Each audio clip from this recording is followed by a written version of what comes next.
చూస్తే ఇది ఒక పెద్ద ముందడుగు 150 ఏళ్ల తర్వాత జరుగుతుంది. దీనికి సంబంధించిన ఎక్సర్సైజ్ ఇది. ఆ ఎక్సర్సైజ్లో వచ్చిన దాని మీద సంబంధించి దీనికి చూపించి తన కుళ్ళుబోత్తనం అంతా ఎక్స్ప్రెస్ చేసుకోవడం తప్ప మేము చూపాలంటే రోజు చూడొచ్చు. ఏది ఈయన పెట్టినవి అవన్నీ చూపించి ఏది ఆయన లేనివి ఏది చూపండి నాకు. ఎల్లో కలర్ లేకుండా చంద్రబాబు ఫోటో లేకుండా ఏమేమి సార్ చెప్పండి వాళ్ళ గవర్నమెంట్ ఉన్నప్పుడు.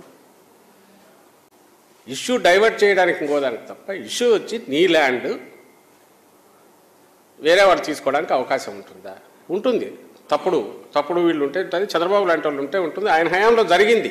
వెబ్ ల్యాండ్ అని పెట్టి ఒక లేయర్లో పైన డిజిటలైజేషన్ జరిగినప్పుడు రామకృష్ణాయుడి పేరు తీసి ఇంకొకరి పేరు ఎవరో పెట్టి సుబ్బరాయుడి పేరు పెట్టి దాన్ని చేసుకొని ఈ దారిని ట్రాన్సాక్షన్ చేసుకుంటాడు. వీడు ఓనర్కి తెలియదు. బై ది టైం రియలైజ్ చేసే ట్రాన్సాక్షన్ కూడా అయిపోయింది. జరిగాయి, 1000 ఎకరాలు జరిగాయి, లిటిగేషన్లో నడుస్తున్నాయి. చేసింది చంద్రబాబు చేశాడు. అలాంటివి జరగకుండా ఉండడానికి పరిష్కారం జగన్మోహన్ రెడ్డి గారు ఈరోజు భూ సమగ్ర సర్వే ద్వారా ప్రయత్నం చేస్తున్నారు. సరే, అది ఎంటైర్లీ డిఫరెంట్ ఇష్యూ నేను అంటున్నాను. దానికి సంబంధించి ఇప్పుడు అది ఎక్స్ప్లెనేషన్ లాగా తయారవుతుంది. నువ్వు సంబంధించి ఉన్నట్టుండి ఎవడన్నా ఉంటే ఒక టెర్రరైజ్ చేసే రకంగా, భయపెట్టే రకంగా ఏ వ్యవస్థకైతే నువ్వు అధిపతి కావాలనుకున్నావు ఆ వ్యవస్థ మీదే ప్రజలకు నమ్మకం సన్నగిల్లేలాగా విష ప్రచారం చేయడం ఒక తప్పు అయితే, డేంజర్ అయితే, ఇంక ఇలాంటిది ఇవ్వడం అంటే ఇంతకంటే ఘోరం ఏముండదని చెప్పడం మా ఉద్దేశం. అంటే దాంట్లో అలాంటిది ఏమీ లేదని తెలుసు.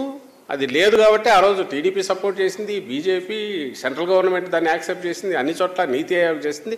ఎంటైర్ దేశమంతా కూడా ఆ వైపు మూవ్ అవుతుంది. దాన్ని జగన్మోహన్ రెడ్డి గారు ఏదో దాన్ని ఇచ్చేశారని చెప్పి చెప్పడం. భూసమగ్ర సర్వే అనేది జగన్మోహన్ రెడ్డి గారి పూర్తి ఒక విప్లవాత్మకమైన చర్య.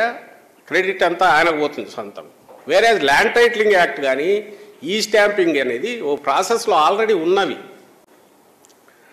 అక్కడికి ఈ ల్యాండ్ టైటిలింగ్ యాక్ట్ భూసమగ్ర సర్వే చేయకుండా భూములకు సంబంధించి క్లించింగ్ అంటే ఫైనల్ సొల్యూషన్ చూపి ఎవరి ల్యాండ్ ఎవరిది, ఎవరి ఆస్తి ఎవరిదో చూడకుండా ఇది చేయడం నిష్ప్రయోజనము, దీనివల్ల పెద్ద ఉపయోగం ఉండదు, ఇది కూడా చేస్తేనే ఇది ఉపయోగం ఉంటుందని దీన్ని కూడా మొదలుపెట్టి దీని తర్వాత ఇది చేయాలనుకున్న దాంట్లో ఈయన దార్శనికత కనపడుతుంది. ఎవరిది? మన జగన్మోహన్ రెడ్డి గారి ఇది కనపడుతుంది. విజనరీ కనిపిస్తుంది, విజన్ కనిపిస్తుంది. ఒక విజనరీ ఎట్లా చేయాలో అది చేస్తున్నాడు. సరే, దాన్ని ఆయన అప్రిషియేట్ చేయడం అది అయ్యే పని కాదు. దాని బదులు ఇంకోటి ఏదో తీసుకొచ్చి బెదరగొట్టి జనాన్ని బెదరగొట్టి 4 ఓట్లు దండుకోవాలని చూస్తున్నాడు అని ఎత్తి చూపడం నా ఉద్దేశం. జనం జాగ్రత్త ఇలాంటి వాడి పట్ల, ఇలాంటి అబద్ధాలు విష ప్రచారాలు చేసే వాళ్ళ పట్ల ఎక్కడికక్కడ నిలదీయండి. ఒకవేళ ఆయన అన్నది కరెక్ట్ అయితే గతంలో ఎందుకు సపోర్ట్ చేసావు అడగండి. అలాగే మరి ఆయన బావమరిదో, ఆయన వియ్యంకుడు, పవన్ కళ్యాణ్ ఆయన శిష్యుడు, ఆయన జట్టు సభ్యుడు, మైనర్ పార్ట్నర్, ఆయన ల్యాండ్ కొన్నాడు. మరి దానికి ఏమైందో చూసుకోండి, అడగండి. అక్కడ కానీ మిగిలిన వాళ్ళది ఎందుకు జిరాక్స్ పత్రాలు అవుతాయి అడగండి. కొన్ని ఆ ట్రాన్సాక్షన్స్ ఎప్పుడు మొదలయ్యాయంటే 2016లో మొదలయ్యాయి, 16-17లో. అది కూడా గుర్తుపెట్టుకోండి.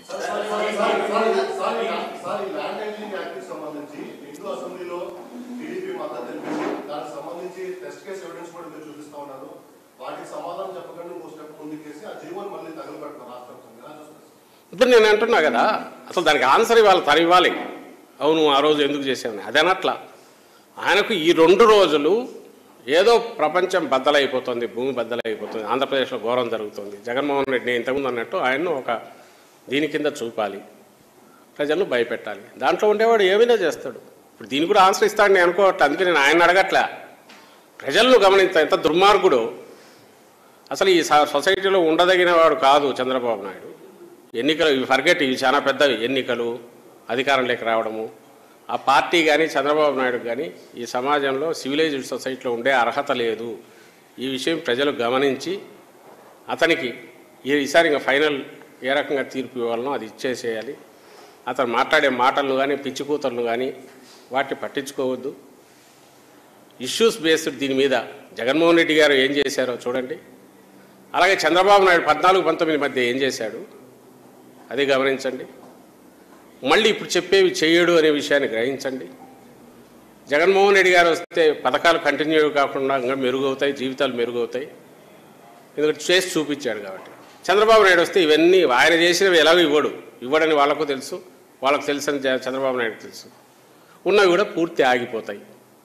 ఇది గ్రహించి ఖచ్చితంగా తమ ఓటు ఏదైతే ఉందో అది ఈ వైపే వేసి తమ జీవితాలు కాపాడుకోమని, రాష్ట్రాన్ని కాపాడమని ప్రజలకు విజ్ఞప్తి చేస్తారు.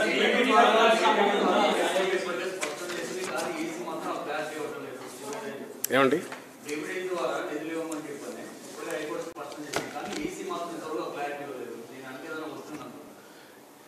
ఈ డీబీటీకి సంబంధించినంత వరకు హైకోర్టు దీన్ని వచ్చినాక మళ్ళీ ఫర్దర్ ప్రొసీడ్ కాకుండా ఈసీ నుంచి క్లారిఫికేషన్ ఇవ్వమని ఏదైందో అదేదో పంపించుంటారనుకుంటుంది గవర్నమెంట్. ఇప్పుడు ఈసీ దీంట్లో పర్యవేక్షణ నడుస్తుంది, వాళ్ళు రాస్తారనుకుంటా.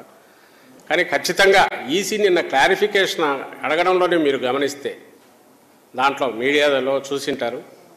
ఆ రోజు మీరు దాన్ని స్టార్ట్ చేస్తే ఇన్ని రోజులు ఎందుకు ఇవ్వలే, కోర్టు రావడానికి ముందే ఇచ్చేశారు కదా, ఇన్ని రోజులు ఎందుకు రాలేదు, ఇప్పుడు రావడం అనేది ఎన్నికల మీద ప్రభావం పడదా, పడే అవకాశం ఉందని మా దగ్గరకు వచ్చిన ఇన్పుట్స్, కంప్లైంట్లు వీటిలో ఉందంటే చేసింది ఎవరంటే ఇది వీళ్ళే.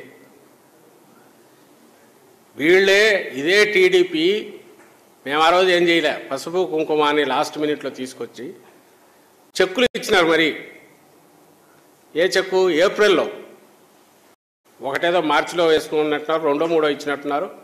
మీకే మీడియా ఆ రోజు రిపోర్ట్ చేసిన వాళ్ళకి అప్పుడు తెలిసింటుంది.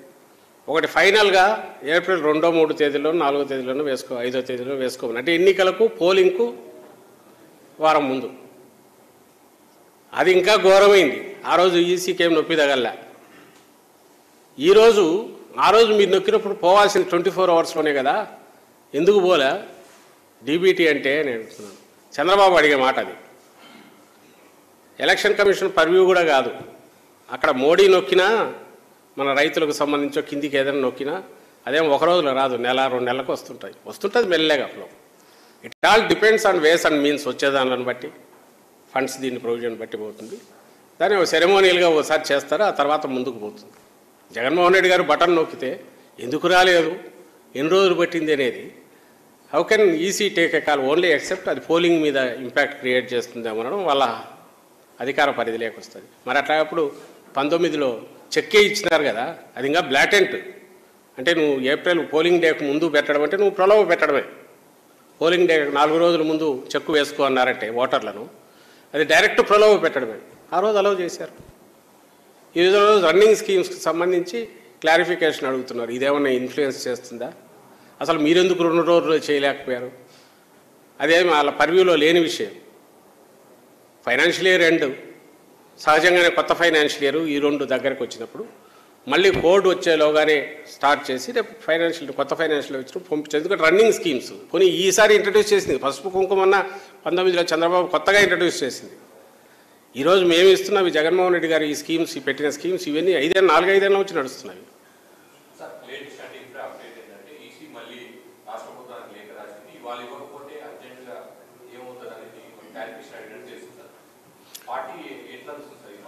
ఖచ్చితంగా ఇది ఈ తెలుగుదేశం పార్టీ బీజేపీతో పొత్తు పెట్టుకొని రేపు ఫ్యూచర్లో ఎట్లుండబోతుంది స్టేట్ పరిస్థితి అనేది ఇప్పటి నుంచి